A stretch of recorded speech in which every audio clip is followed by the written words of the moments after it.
Shalom jemaat Tuhan, Shalom jemaat Karmel yang luar biasa. Kembali dengan saya di hari yang ke-6 dan kita belajar bersama-sama tentang kebenaran Roh Kudus. Dan kita sudah menginjak tema kita di hari ini, yaitu peranan Roh Kudus bagi gereja masa kini. Sebelum itu saya ingin melandasinya dengan ayat di dalam Kisah Para Rasul pasal yang kedua ayat 41 sampai 42. Beginilah firman Tuhan. Orang-orang yang menerima perkataannya itu memberi diri dibaptis, dan pada hari itu jumlah mereka bertambah kira-kira 3.000 jiwa. Mereka bertekun dalam pengajaran rasul-rasul dan dalam persekutuan, dan mereka selalu berkumpul untuk memecahkan roti dan berdoa. Untuk pembahasan peranan Roh Kudus di dalam gereja masa kini tidak terlepas dari jemaat mula-mula pada saat itu. Ketika hari Pantekosta, banyak sekali jiwa-jiwa dimenangkan.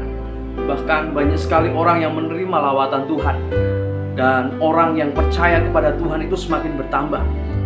Ketika mereka merasakan lawatan Roh Kudus di dalam kehidupan mereka, rasanya itu semakin dibakar pada saat itu.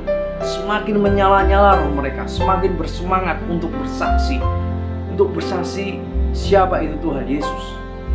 Nah, ketika kehidupan mereka semakin berani untuk bersaksi, karena pada saat itu orang-orang yang hidup di jalannya Tuhan atau orang-orang yang percaya pada saat itu mengalami tekanan yang luar biasa kehidupan mereka.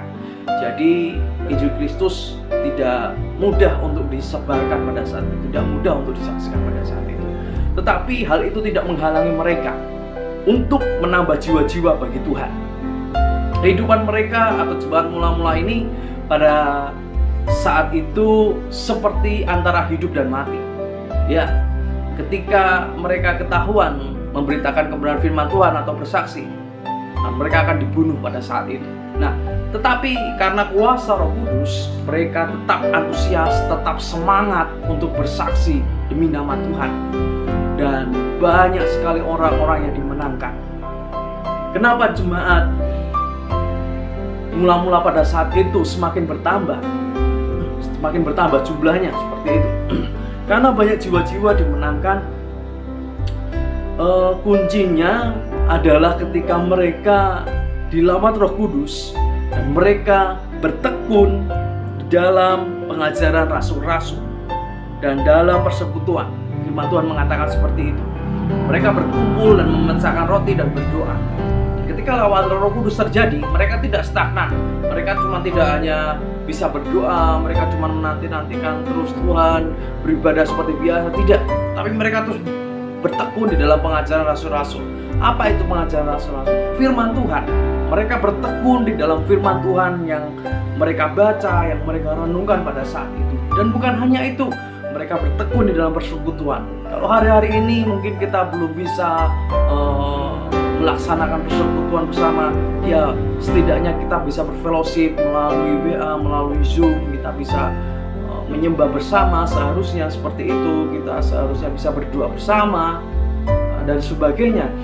Jadi jangan sampai kita dengan keadaan seperti ini kita merasa terbatasi oleh keadaan yang ada. Tetapi kita gunakan gadget kita, gunakan mungkin HP kita untuk bisa terus mengakses atau terus mengupdate iman kita.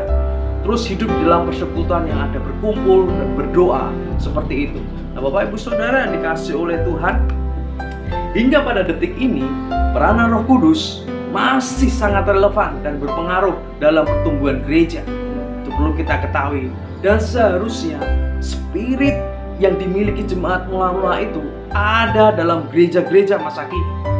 Semangat mereka, roh mereka seharusnya ada dalam gereja-gereja saat ini. Semakin kehidupan mereka semakin ditekan dengan keadaan, mereka semakin bertumbuh.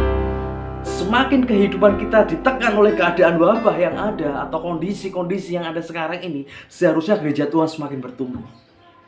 Asalkan kita tekun di dalam pengajaran, kita tekun di dalam persekutuan dan berdoa bersama-sama. Itu yang harus kita kerjakan.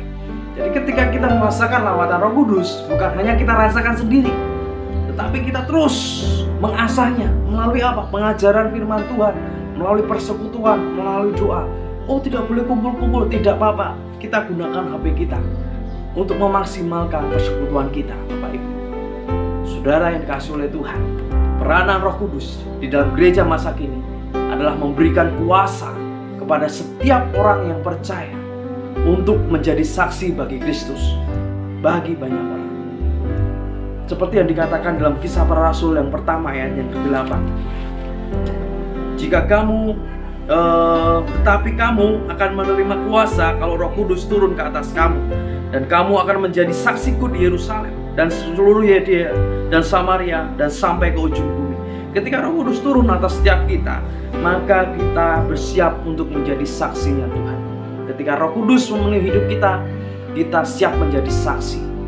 Jadi ketika Roh Kudus tinggal dalam hidup kita, bukan membuat kita sakti, tetapi membuat kita menjadi saksinya Tuhan. Beda loh, Bapak. Saksi dengan sakti beda. Nah, ini yang dimaksudkan di sini adalah ketika Roh Kudus memenuhi setiap hidup manusia, di mana kita harus bisa bersaksi bagi setiap mereka yang belum mengenal Tuhan. Nah, kuncinya adalah ketika Roh Kudus tinggal dalam kehidupan kita, maka kita akan terus bertekun di dalam pengajaran-pengajaran Rasul, pengajaran-pengajaran firman Tuhan, persekutuan yang ada, doa-doa yang ada. Jangan tinggalkan itu. Jangan sampai kalah dengan keadaan. Biar Roh Kudus terus berkembang di dalam kehidupan kita, terus mengupgrade kehidupan kita, sehingga gereja-gereja masa kini mengalami pemulihan daripada Tuhan. Banyak jiwa-jiwa yang dimenangkan. Bapak Ibu Saudara yang dikasihi oleh Tuhan, biarlah kita mau terus bersemangat. Roh Kudus sudah tercurah dalam kehidupan kita. Jangan padamkan roh, tetapi terus bersaksi buat Tuhan.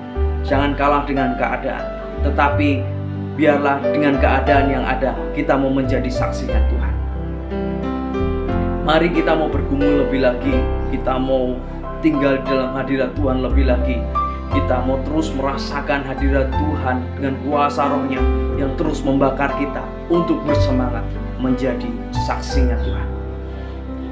Demikian firman Tuhan, tidak akan saya panjangkan. Mari kita bersama-sama menikmati pencurahan Roh Kudus yang ada hari-hari ini. Amin.